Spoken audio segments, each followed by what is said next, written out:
大家好，我是何年虎，自然界你虎哥。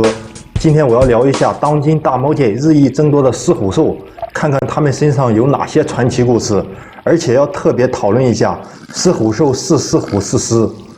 首先，我还要说明，本次主要讨论狮虎兽，而不是讨论虎狮兽。不是因为在跨阵营聊吃异性这块雄狮比雄虎的魅力大，而是因为狮虎兽更容易产生，虎狮兽太过于罕见。虽然也诞生过那么几例，但至今没有一例达到善终的，连健康度过到成年的都相当少。也就是说，至今还没有虎狮兽完整一生的习性记录，所以不好讨论。我说的这些情况都是它们的基因逻辑决定的。狮子和老虎之间的受孕率为1%到2%，从受孕成功开始计算，狮虎兽成活率为10万分之一，虎狮兽为50万分之一。后面两组数据分别乘以前面的受孕率，得出狮虎兽诞生的概率低至1000万分之一，虎狮兽低至5000万分之一。好像这种动物都没概率产生啊。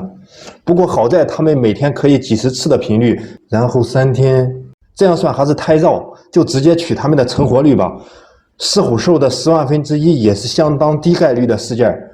我知道很多观众都看过海南动物园雄狮小二黑和雌虎欢欢的故事，他们相爱之后3胎共生了10只狮虎兽，被称为狮虎兽英雄父母。好像这个10万分之一套到他们身上跟失效了似的，这个我只能说也分体质吧，每天互动频率多一点，因为他们不用耗时间去捕猎，发情天数肯定也够长，仔细一算，概率就稀释掉大半。至于狮虎兽像虎还是像狮，这个就要从2方面来看了。单从长相来看，它们是小时候更像狮子，肚皮上有明显的斑纹，和狮子小时候差不多，但长大后身上又显现出一些老虎的条纹，包括额头上零散的斑纹，没达到成王的程度。不过尾巴依然是个狮子尾巴，整体看还是挺像狮子的。严格说，无论雌雄都挺像雌狮。我们可以对比一下虎狮兽，小时候四肢和肚皮上是老虎的条纹占上风，稍大一些，如果是雄性会长出鬃毛，但长不长，看起来比老虎的腮中长点，远看像戴了个雷锋帽。再说一下狮虎兽的生活习惯，这点可以说更像老虎，基本没啥不同，比狮子多了个爱戏水的功能，这也算老虎和狮子之间最大的差异。狮虎兽这点继承老虎，我倒是觉得和他们的妈妈是母老虎有关，被母虎这么一带娃，一些习惯就被无形之间影响到了。除此之外，还有很有意思的一点，就是狮虎兽的自我认同方面，可能有些人已经观察到了，狮虎兽会经常好奇自己的尾巴。哎呀妈呀，怎么有个狮子尾巴？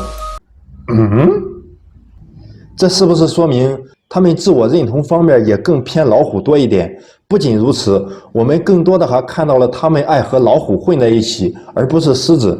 当然也或许是能和老虎交流一下搓澡的心得吧。最后我还要强调一件事，狮虎兽不属于野生动物，所以并没有出现在野生动物保护法和濒危野生动植物种国际贸易公约名录里面，但这并不意味着它们不受保护。狮虎兽在基因研究和经济方面，主要是经济方面有很高的价值，再加上它们也并没有列为独立物种，反而在保护方面可以算作狮子，也可以算作老虎。在我国，老虎和狮子都属于国家1级保护动物，尽管狮子是外来的，但其在全球范围，非洲狮属于易危，亚洲狮更属于濒危，而老虎所有的亚种都属于濒危。反正伤害到狮子和老虎的爱情结晶，那后果也是挺严重的，会被虎迷和狮迷的口水给崩了。好的，今天视频就聊到这儿，期待你的点赞和订阅哦。